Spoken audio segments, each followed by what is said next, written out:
வணக்கம். இன்றைக்கி நம்ம ராகி மாவில் எப்படி ரவா தோசை செய்கிறேன்னு பார்க்கலாம்.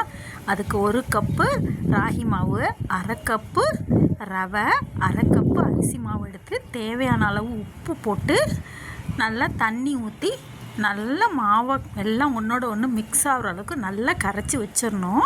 கரைச்சி 1 மணி நேரம் ஊற விட்டு வச்சிடணும். நல்லா தோசை மாவு ரவா தோசை ஊற்றுற மாவுக்கு நல்லா தண்ணியாக நிறைய தண்ணி ஊற்றி கரைச்சி வச்சிடலாம். இப்போ வானொலி அடுப்பில் வச்சுட்டு மிளகு நுணுக்கி போட்டுட்டு ஜீரகம் 1 ஸ்பூன் போட்டு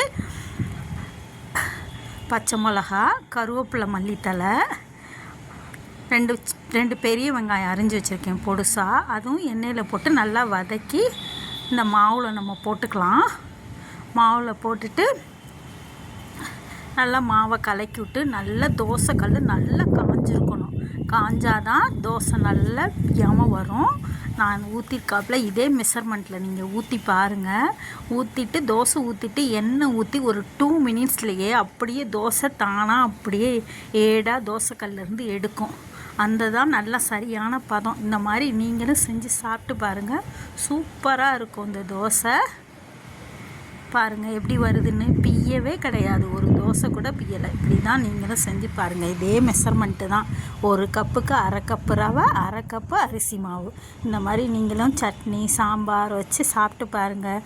டேஸ்ட்டாக இருக்கும். நீங்களும் இந்த மாதிரி செஞ்சு சாப்பிட்டு பாருங்கள். தேங்க்ஸ் ஃபார் வாட்சிங். எங்கள் சேனல் பிடிச்சிருந்தா லைக் பண்ணுங்கள், ஷேர் பண்ணுங்கள், சப்ஸ்கிரைப் பண்ணுங்கள்.